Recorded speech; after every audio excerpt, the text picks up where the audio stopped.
පස්සේ මට කලින් මේ ධූරයේ හිටියා ආණ්ඩු පක්ෂ ප්‍රධාන සංවිධායක හැටියට ප්‍රසන්න රණතුංග මැතිතුමා. ඒ කාලේ නියෝජ්‍ය ප්‍රධාන සංවිධායකව දෙන්නෙක් ඉඳලා තියෙනවා සාගර කාර්යෝසම් මේ පොහොට්ටුවේ ලේකම් ජයන්ත කැටගොඩ. සහකාර ප්‍රධාන සංවිධායකවරු 3 දෙනෙක් දාගෙන ඉඳලා තියෙනවා කෝකිලා හර්ෂණී ගුණවර්ධන, ජානක තිස්සකුට්ටි ආරච්චි, මధుර විතානගේ. එතකොට ඔක්කොම 6 දෙනෙක් ඉඳලා තියෙනවා. දැන් මේ අය 2016 ඉඳලා යෝජනා සම්මත කරගෙන තියෙනවා ආණ්ඩු පක්ෂ සංවිධායකයාට. සාමාන්‍යයෙන් ඔය ආණ්ඩු පක්ෂ සංවිධායක කියලා කියන්නේම කැබිනට් අමාත්‍යවරයෙක්. සභානායක කියලා කියන්නේ කැබිනට් අමාත්‍යවරයෙක්. ඒ කැබිනට් අමාත්‍යවරයාට ඒ අමාත්‍යාංශය මගින් වාහනයක් ඉන්ධන ප්‍රමාණයක් ලබා දෙනවා, වැටුපක් ලබා දෙනවා. එහෙම තිබියදී ආණ්ඩු පක්ෂ සංවිධායකයාට අමතර මාසික දීමනාවක් හැටියට රුපියල් 16250ක් ලබා දෙනවා. මෝටර් රථයක් සහ ඉන්ධන දීමනාව මාසිකව ඉන්ධන ලීටර් 600ක් ලබා දෙනවා. ඊට අමතරව මේ නියෝජ්‍ය සංවිධායකවරයාට එයාට දෙනවා නියෝජ්‍ය අමාත්‍යවරයෙකුට සමාන පහසුකම්. සහකාර සංවිධායකවරයෙකුට නියෝජ්‍ය අමාත්‍යවරයෙකුට සමාන පෞද්ගලික කාර්ය මණ්ඩලයක් සහ ඒ සමාන වරප්‍රසාද ලබා දෙනවා. ඒ අනුව නියෝජ්‍ය සංවිධායක කෙනෙකුට කාර්ය මණ්ඩලය 15ක් ගන්න පුළුවන්. පෞද්ගලික ලේකම් එක්කෙනයි, සම්බන්ධ ලේකම් දෙන්නයි, මාධ්‍ය ලේකම් එක්කෙනයි, මහජන සම්බන්ධදාර එක්කෙනයි, පෞද්ගලික සහකාර එක්කෙනයි, කළමනාකාර සහකාර 5 දෙනයි, කාර්යාල කාර්ය සහායක දෙන්නයි, රියදුරු ආරක්ෂක රියදුරු හැර දෙන්නයි, ඔක්කොම 15යි. ඒතර කලින් හිටපු දෙන්න 30 දෙනෙක්ගේ කාර්ය මණ්ඩලයක් අරගෙන තියෙනවා. සහකාර සංවිධායකවරුන්ට පෞද්ගලික සහකාර එක්කෙනයි, කළමනාකාර සහකාර 6 දෙනයි, කාර්යාල කාර්ය සහායකයෝ 3 දෙනයි, එක්කෙනෙකුට 10 දෙනයි කාර්ය මණ්ඩලය, 3 දෙනාට 30යි. සහකාර සංවිධායකවරු 3 දෙනාට කාර්ය මණ්ඩලය අමතර වශයෙන් 30ක්. මේ මම කියන්නේ පාර්ලිමේන්තුවේ දැන් ඉන්න අයට අමතරව. සාමාන්‍ය කාර්ය මණ්ඩලයක් ඉන්නවා හැමදාම ඉන්න. ඒ අයට අමතරව. අර නියෝජ්‍ය සංවිධායකවරු 3 දෙනාට ඒත් කාර්ය මණ්ඩලය 30ක්. මම මේ පාර්ලිමේන්තුවේ වැඩ කරන අපේ අවුරුදු ගාණක් වැඩ කරපු අපේ කාර්ය මණ්ඩලයෙන් අහන්න කැමතියි. මේ 30 කුට්ටි දෙක ඔබ දැක්කද කවදා හරි මේක ඇතුළේදී? 30ක් ඉන්න තරම් ගැහණක රාජලක මන්ත්‍රීතුමා ආණ්ඩු පක්ෂ සංවිධායක කාර්යාලයේ අමතර 60ක් ඉන්න තරම් ඉඩ පහසුකම්වත් නැහැ. මං අද උදේ බලනකොට කිව්වා සමහර අයව දැකලවත් නැහැ කිව්වා මේ කාලෙදී. ඒ දාගත්ත කාලේ. කොච්චර මුදල් ප්‍රමාණයක් වෙන් වෙනවද?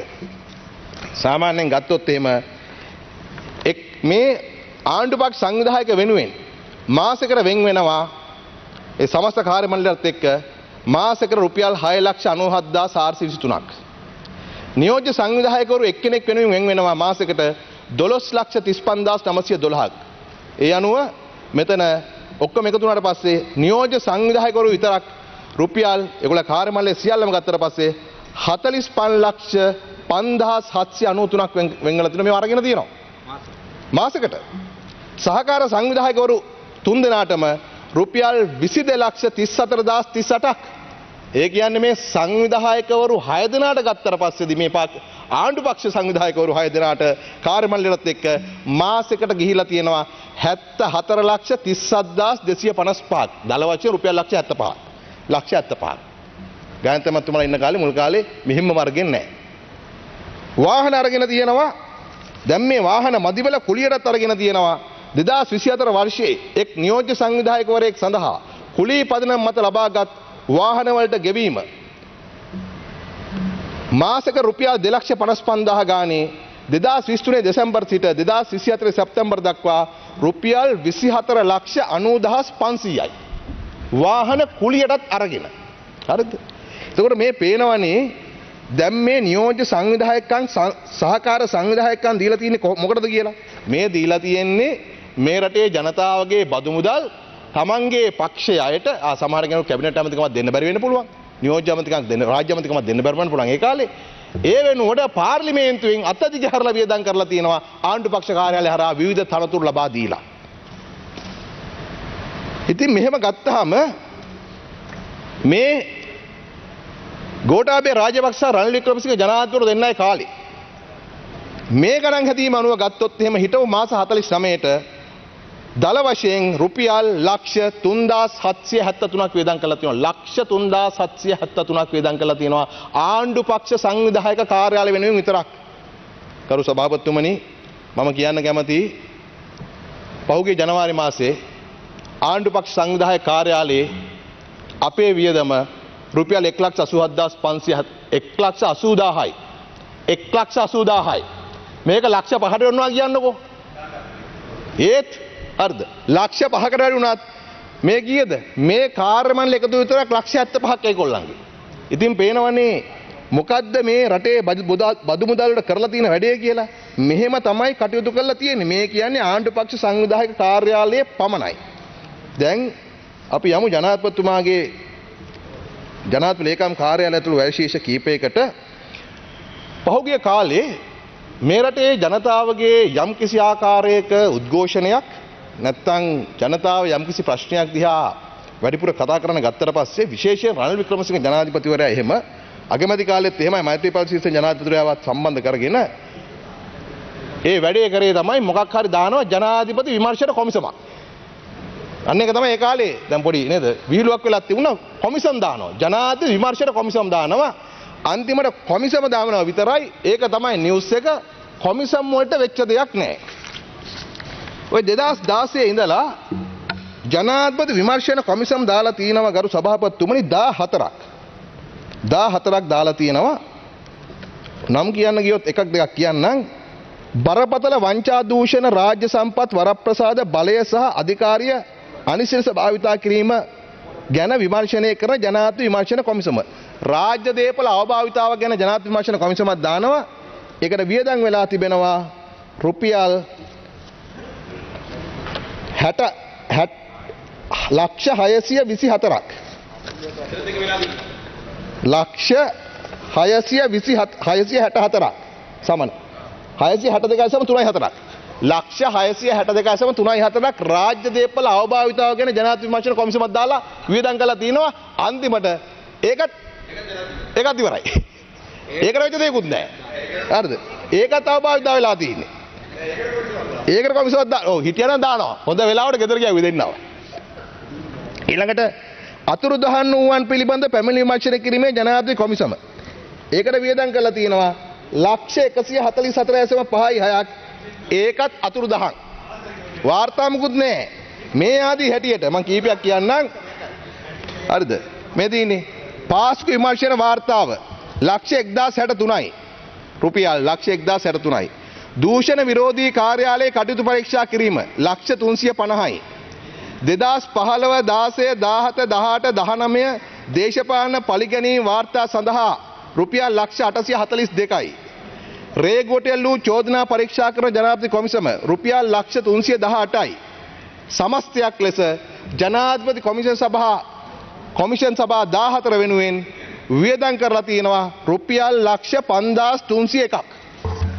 ලක්ෂ 5301ක් වියදම් කරලා කොමිෂන් සභා වාර්තා හදලා තියෙනවා. මේ 14න් අපරාධ කියන්න බෑ. වේගවත්වම ක්‍රියාකාරී වුණේ එකයි. ඒ තමයි 2022 පිහිටවපු මෙන්න මේක. 2022 මාර්තු 31 දින සිට 2022 මැයි 15 දින දක්වා වාර්තා වූ ප්‍රචණ්ඩකාරී සිදුවීම් වලින් විපතටපත් වූ පුද්ගලයන්ට සහන සැලසීමේ පියවර තීරණය කිරීම සඳහා වන පරීක්ෂණ කොමිෂන් සභාව 13 වෙනි එක. අර වන්දි ගෙවපු එක විතරයි මේ වෑන් හරියට වේගයෙන් ක්‍රියාත්මක කරලා තියෙන්නේ. ඒක ක්‍රියාත්මක කරලා නම් වන්දි දීලා තියෙනවා. මම කලින් කිව්වා മന്ത്രിවරුන්ට සහ අමාත්‍යවරුන්ට දීලා තියෙනවා රුපියල් මිලියන 1221ක්. එදා මම කිව්වේ නෑ ඉතුරු අයට දීපු ටික. ඒ කියන්නේ ඕගොල්ලන්ගේ පළාත් පාලන മന്ത്രിවරුන්ට, සභාපතිවරුන්ට, නගරාධිපතිවරුන්ට, හිතවතුන්ට, ආධාරකරුවන්ට, ආරක්ෂකයන්ට වෙනත් අයට ඒගොල්ලන්ට දීලා තියෙනවා රුපියල් මිලියන 1125ක්. 1125ක්. ඒතකොට බලන්න කොමිෂන් 14ක් දාලා කොමිෂන් වලට වියදම් කරලා තියෙනවා ලක්ෂ මිලියන නේද? කොමිෂන් වලට වියදම් කරලා තියෙනවා මෙතන ලක්ෂ 5301ක්. ඒ 14න් ක්‍රියාත්මක කරලා තියෙන වාර්තාවේ වන්දි දෙන්න විතරයි. වන්දි දෙන එකේ മന്ത്രിවරුන්ට ඇමතිවරුන්ට මිලියන 1221කුයි හිතවතුන්ට දෙන්න 1125ක වියදම් කරලා තියෙනවා. ඒ ලේඛනේ ටිකක් දිගයි. අද මට ඒක කියවන්න වෙලාව නැහැ. ඒකේ තියෙනවා නම් කීපයක් නිකන් යන්න කියවන්න පස්සේ මම මේ අයවැය කාර්ය සභාව අවස්ථාවේ කියවන්න කැමතියි පස්සේ කාලෙක. ලක්ෂ්මන් පෙරේරා නගරාධිපති කැස්බෑව රුපියල් ලක්ෂ 696යි වන්දිය අරගෙන තියෙන්නේ. සමන්ලාල් ප්‍රනාන්දු මොරටු නගරාධිපති 73,44,000යි. ඒ නගරාධිපතිගේ පුතාට රමේෂ් චානක ප්‍රනාන්දු 18,88,300යි. පොඩි ලයිස්තු උනත් ගාන පොඩි නෑ බලනකොට. හරිද? මේ ලයිස්තු ගොඩක් දිගයි. මම එක නමක් විතරක් කියන්නම්. නම්බර් 246 ඉසුරුපුර නිදහස් මාවත අනුරාධපුර වසන්ත සමරසිංහ ඇමතුමා. නම්බර් 246 ඉසුරුපුර නිදහස් මාවත අනුරාධපුර දේවාලේ WM ඥානවති රතනූල් බඳන් හිටපු කට්ටිය මතක තියාගන්න. රුපියල් ලක්ෂ 280යි. ලක්ෂ 280යි ඥානක්කර දීපු ගාන වන්දිය. හරිද? මේ ලේඛනේ පස්සේ කියන්නම්. මෙන්න ඥානක්කඩ WM ඥානවති ඉසුරුපුර නිදහස් මාවත. හරිද? මෙහෙම තමයි කොමිෂන් සභාව දාලා මේ වියදම් කරලා තියෙන හැටි. අවසානයේ ඒක විතරයි කරලා තින්නේ. අනිත් මේ රටේ ජනතාවට වැදගත් වන පාස්කු ප්‍රහාරය ගැන හරි රාජ්‍ය මුදල් අවභාවිතාව ගැන හරි මේ ආදී දේවල් ගැන අර කොමිෂන් දාලා තියෙන මොකටද? ඒ මොහොතේ පැන නගින දේශපාලන උද්ඝෝෂණ යට කරන්න මිසක් ඇත්තවම නාවකට නෙමෙයි. ඒකටත් ලක්ෂ 5000කට වඩා වියදම් කරලා තියෙනවා. ඒ වගේම ගරු සභාපතිතුමනි, දැන් මේ වැයශීෂ්‍ය යටතේ තමයි අපිට කතා කරන්න වෙන්නේ අපේ රටේ හිටපු ජනාධිපතිලා රද්දු කිරීම ගැන. මොකද ඒකත් මේ රටේ ජනාධිපති කාර්යාලය තමයි බරක් වෙන්නේ. දැන් මේ හිටපු ජනාධිපතිරු කරපු වේදන් ටික මම කිව්වා අර එක්කෙනෙක්ගේ ගෙදර ගැන සහ ඒ දීපල ගැන පහුගිය 2024 අවුරුද්දේ හිටපු ජනාධිපතිරු වෙනුවෙන් භාණ්ඩාගාරේ වේදන් කරලා තිනවා මෙන්න මෙහෙම. රනිල් වික්‍රමසිංහ මහතා මිලියන 2.53යි. ගෝඨාභය රාජපක්ෂ මහතා මිලියන 11.02යි. මේ අවුරුද්දකට විතරයි 2024. මෛත්‍රීපාල සිරිසේන මහතා මිලියන 18.57යි. හේමා ප්‍රේමදාස මහත්මිය මිලියන 3.04යි. චන්ද්‍රිකා කුමාරතුංග මහත්මිය මිලියන 13.69යි. අඩුවනේ. මහින්ද රාජපක්ෂ මහතා මිලියන 61.66යි. ඒ කියන්නේ 2024 අවුරුද්දේදී මේ 6 දෙනාටම වියදම් කරපු මුදල් වලින් 56%ක්ම වියදම් කරලා තියෙන්නේ මහින්ද රාජපක්ෂ මහතා නඩත්තු කරගන්න. නේද? ප්‍රාග්ධන වියදම් ගත්තොත් එහෙම 77ක් දීලා තියෙන එතුමට. ඉතින් මිලියන 110ක් 2024 අවුරුද්දේ විතරක් මිලියන 110.5ක් මේ රටේ භාණ්ඩාගාරයෙන් වියදම් කරනවා මේ හිටපු ජනාධිපතිවරු බලා කියා ගන්න. දැන් බලන්න නෑ ඔක්කොම ටික දානවා. පොඩ්ඩක් ඉන්න දිනෙත් උඩ පස්සේ කියන්න. හරිද?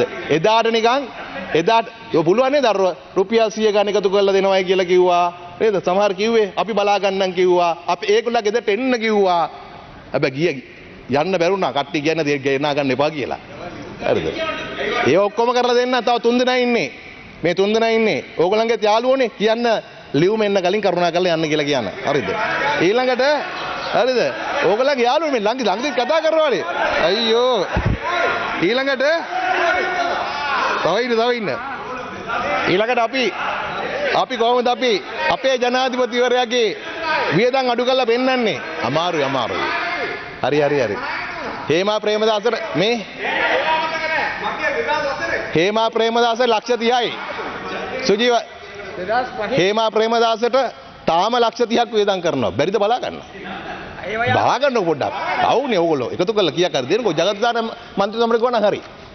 ජගත්ත පුළුවන් 2024 24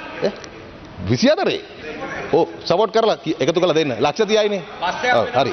ඊළඟට දැන් අපි ජනාධිපති කාර්යාලෙත් වියදම් අඩු කරගෙන යනවා. ඒ නිසා ගරු මන්ත්‍රීවරුනි අපි මේ ආදර්ශය ලබා දෙනවා ජනාධිපතිගේ පැත්තේ ඉඳලාම. අපි අගමැතිතුමියත් උදේ කිව්වා පහුගිය අපි ගත්තොත් එහෙම සංසන්දනය කළා 2024 අගෝස්තු මාසයයි 2024 නොවැම්බර් මාසයයි. ඒගොල්ලෝ ඉන්නක මාසෙකුත් අපි ආපු මාසේ සංසන්දනය කරාම අපි තව විනාඩි 2යි ගරු ඇමතුමනි. අපි වැටුප් වලින් පමණක් ලක්ෂ 151ක් මේ ජනපති ආවට පස්සේ මාසෙක අපි අඩු කළා දීලා තියෙනවා. ඒ වගේම අපි ගමන් වියදම් වලින් ලක්ෂ 30කට අඩු කරලා දීලා තියෙනවා. තෙල් වලින් ලක්ෂ 46 ලක්ෂ 46 ගාන දෙකක් අපි අඩු කරලා දීලා තියෙනවා. මේ මාසෙකට යන වියදම් වලින් මම මේ කියන්නේ. වාහන නඩත්තුවෙන් ලක්ෂ 356ක් අඩු කරලා දීලා තියෙනවා. වතුර විදුලි බිල් වලින් ලක්ෂ 155ක් අඩු කරලා දීලා තියෙනවා. මේ ආදී හැටියට ගරු සභාපතිතුමනි මේ කාර්ය මණ්ඩලයත් යම්කිසි ආකාරයක සීමා කරලා මේ වියදම් අඩු කරගන්න අපි කටයුතු කළා තුන. ඇයි මේ? අපි මේ රටේ ජනතාවට මේ ආදර්ශය ලබා දෙන්නට ඕන. එහෙම දුන්නොත් තමයි රට වැටලා තිබෙ තැනින් ගොඩ ගන්නට ජනතාවගේ සහයෝගය ගන්න පුළුවන්කම ලැබෙන්නේ. නිසා මේ ජනාතුරගේ ඉඳලා අගමැති කාර්යාලයේ ඉඳලා අපි පාර්ලිමේන්තුවේ අපි නියෝජනය කරන මේ සියලු ආයතන දක්වා අපි හැකි පමණින් මේ වියදම් අඩු කරගෙන ආදර්ශයක් ලබා දීලා තියෙනවා. නිසා කරුණාකරලා මම විපක්ෂ මන්ත්‍රීතුන්ට කියන්න කැමතියි. දැන් අර අහිමි වෙච්ච වරප්‍රසාද ගැන දුක් කඳෝනා තියන්න එපා පාර්ලිමේන්තුවේ කාලේ අරගෙන. නිල නිවාස නැති වෙච්ච එක ගැන, වාහන පර්මිට් නැති වෙච්ච එක ගැන, ආරක්ෂක නැති වෙච්ච එක ගැන ඕවා කියන්න එපා. දැන් අපිට පේනවා පාතාලේ සිදුවීම් මොනවා හරි සිද්ධ වෙනකොටම ඔබතුමාලා කියන ඔබතුමාලට ආරක්ෂාව නැහැ කියලා. ප්‍රශ්නේ තියෙන්නේ පාතාල ගැටුම්.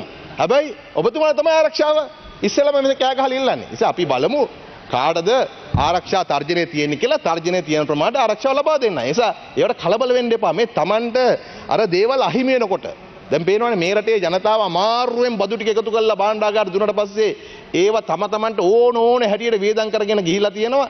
ඒවා පහුගිය ආණ්ඩුව එකක්වත් අඩු ගන්න එළිදරව් කරෙත් නෑ, අඩු කරෙත් නෑ. කාලය අවසන්. එළිදරව් කරලා අඩු කරලා මේවා ඔබතුමාලට ඒ කේන්ති තියෙන එක සාධාරණයි. ඒ නිසා අපි මේ ආදර්ශය දිගටම ලබා දෙනවා. ඒ වෙනුවෙන් ජනතාව මේ ආණ්ඩුවත් එක්ක ඉස්සරහට යනවා කියන එක කියන්න කැමතියි. බොහොම ස්තුතියි. ස්තුතියි ඔබතුමන්ට. ගරු අජිත් පී පෙරේරා මන්ත්‍රීතුමා විනාඩි 16ක් කාලයක්